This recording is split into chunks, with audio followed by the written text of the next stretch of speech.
Le but de ce livre, Sans question sur la Russie de Vladimir Poutine, est de donner une image à la fois synthétique et complète de la Russie. Les entrées sont très brèves, ce qui rend le livre très accessible pour le public large. Et en même temps, je n'ai pas cherché à simplifier à outrance la complexité russe. Le livre, contrairement à ce que le titre peut indiquer, n'est pas centré sur la personnalité de Vladimir Poutine. Je traite aussi beaucoup l'évolution de la société russe. Et puis le lecteur français y trouvera aussi des éléments concernant la relation bilatérale ou encore la présence des diasporas russes à Paris et en France.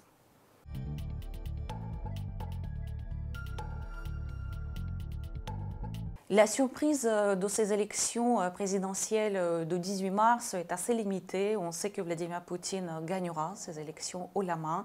Il les gagnera dès le premier tour. Néanmoins, il y a quelque chose qui sont observés à la marge, qui ne vont pas avoir un impact décisif sur les résultats des élections, mais qui peut nous donner des indications sur l'humeur de la société. C'est notamment le taux de participation. Et on sait que l'administration présidentielle craignait et continue à craindre pour le taux de participation qu'il soit très élevé, au moins 70%. Il y a de nouvelles têtes comme Pavel Grudinin, le candidat du Parti communiste, ou Ksenia Sobchak, représentante des mouvements de l'opposition libérale et démocratique, qui peuvent réveiller un certain intérêt pour ce scrutin dont les résultats est gagné à l'avance. En même temps, il y a aussi une mobilisation par ce qu'on appelle en russe la ressource administrative, donc au sein de toutes sortes d'organisations, les objectifs de mobilisation des personnes qui y travaillent.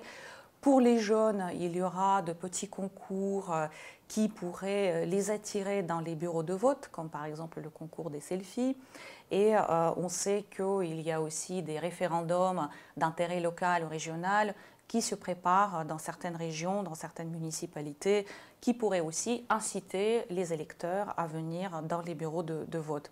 Et le deuxième paramètre à observer, c'est le vote protestataire, donc le nombre de voix que peuvent recueillir ensemble les candidats autres que Vladimir Poutine, même si ce vote protestataire, il est à mettre en parallèle avec le taux d'abstention, parce que l'opposition aujourd'hui est très divisée. Certains vont suivre la consigne d'Alexei Navalny de boycotter les élections, et puis d'autres iront voter avec Ksenia Sobchak ou encore Grigory Yavlinsky, le président du parti Yabloko.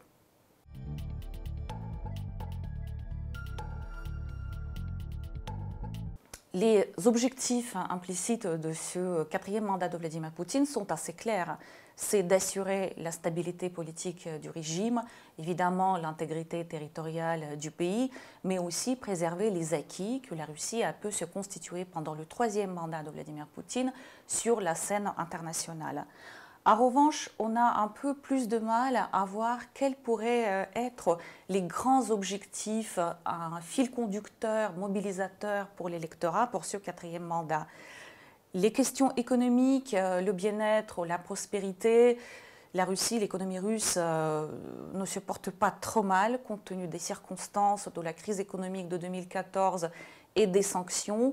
Néanmoins, les perspectives de croissance ne dépassent pas 1,5%.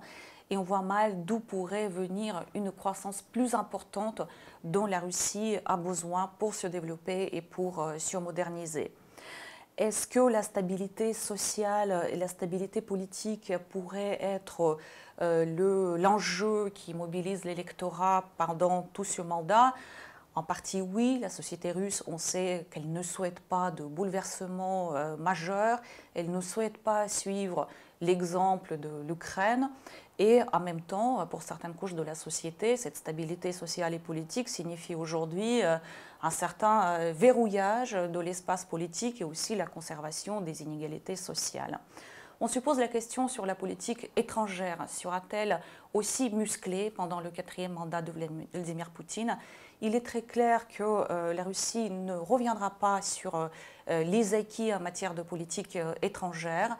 Et d'ailleurs, la date, le 18 mars, sélectionnée pour l'organisation des élections présidentielles est très forte. C'est la date où Vladimir Poutine, en 2014, a prononcé des discours sur l'annexion de la Crimée. Donc cette date est extrêmement symbolique. Et en même temps, sur différents dossiers, la Russie actuellement donne quelques signes d'ouverture et de volonté d'apaisement, que ce soit l'Est de l'Ukraine. La dernière rencontre entre Surkov et Volker, les représentants spéciaux pour ces questions-là, a été plutôt positive.